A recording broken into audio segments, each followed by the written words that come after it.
Bonjour, je suis Jean-Marc Perle, totémisé marmotte, et j'ai l'habitude de dire marmotte numéro 2 car il existe un marmotte beaucoup plus célèbre que moi, Daniel Robinson pour ne pas le citer.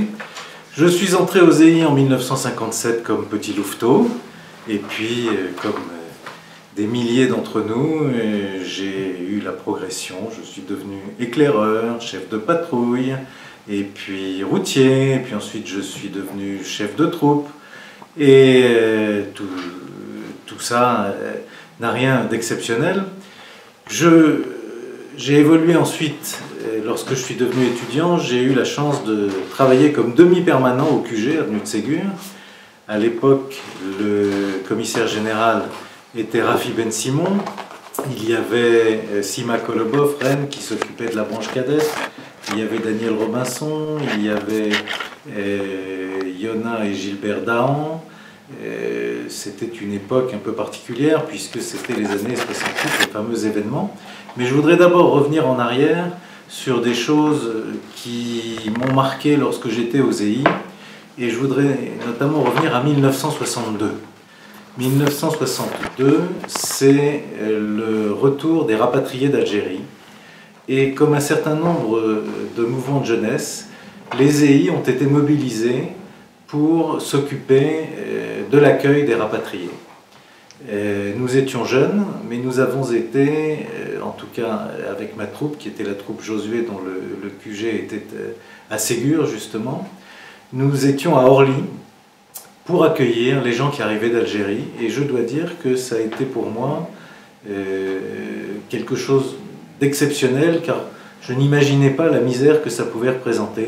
J'ai vu arriver des gens avec une petite valise et rien d'autre, des personnes de tous les âges, des familles, des personnes âgées auxquelles on demandait s'ils avaient de la famille en France, des amis, des gens pour les accueillir. Un grand nombre d'entre eux, heureusement, avaient ces relations, mais j'ai rencontré aussi beaucoup de gens qui n'avaient personne, qui ne connaissaient personne, qui ne savaient pas où aller, qui n'avaient pas de moyens. Et avec les ZEI, eh bien, ma foi, on les orientait vers des centres d'accueil. Ils étaient pris en charge par les autorités de l'État, bien sûr, ce n'est pas nous qui faisions tout, mais c'était quand même quelque chose d'extraordinaire. On y a passé plusieurs soirées et des week-ends entiers par alternance. Ça, c'est une première chose.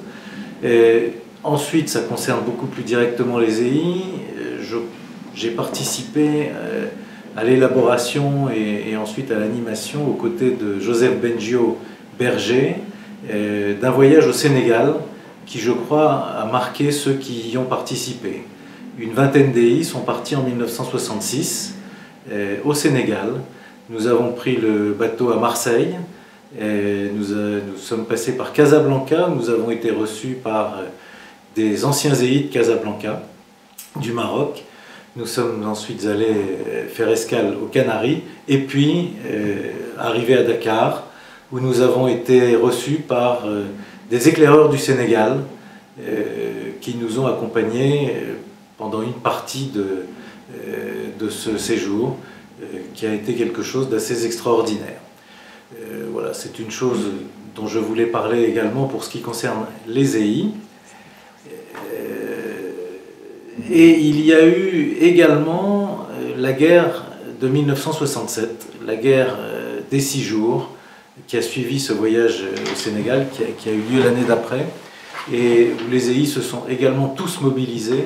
Et je dois dire qu'un grand nombre d'entre nous se sont portés volontaires pour partir en Israël, non pas faire la guerre, vous pouvez l'imaginer, nous n'avions aucune formation pour ça, mais pour remplacer les soldats israéliens qui partaient au front pour aller conduire des camions, pour aller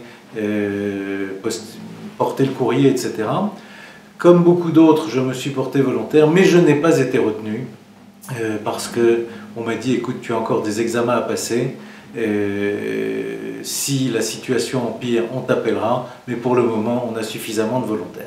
Mais beaucoup de mes amis qui avaient déjà passé leurs examens sont partis, et je crois qu'on peut le signaler parce que je crois que les ZEI ont fait beaucoup de choses pour favoriser le départ de nombre d'entre eux pour rendre ce service important. Et d'ailleurs, Ségur à l'époque avait servi de centre de regroupement pour tous ces jeunes qui partaient. Voilà un petit peu ce que je peux dire. Je ne vais pas revenir sur les choses très courantes. J'ai eu la chance de croiser aux EI des gens exceptionnels, des gens formidables, des gens qui avaient connu la guerre, des gens comme Chata et Bouli par exemple, qu'on ne peut pas oublier. C'est une période quand même qui a été extraordinaire.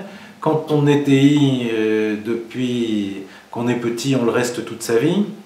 Et ensuite, lorsque je suis rentré dans la vie courante, j'ai continué à m'intéresser aux EI, j'ai été au conseil d'administration, et puis j'ai été le trésorier du mouvement pendant quelques années également.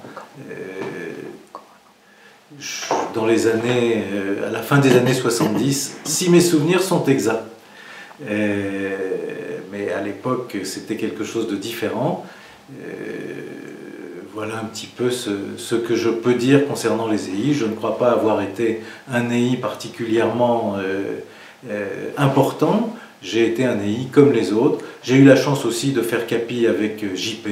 Bien entendu, la mémoire de JP reste intacte dans ma mémoire, car pour moi, il a fait partie de tous ces grands EI qui ont marqué les générations. Tes enfants, ils ont osé. Mes enfants, malheureusement, n'ont pas été vraiment aux EI. Ma fille aînée y est restée un tout petit peu, mais le scoutisme n'était pas son fort.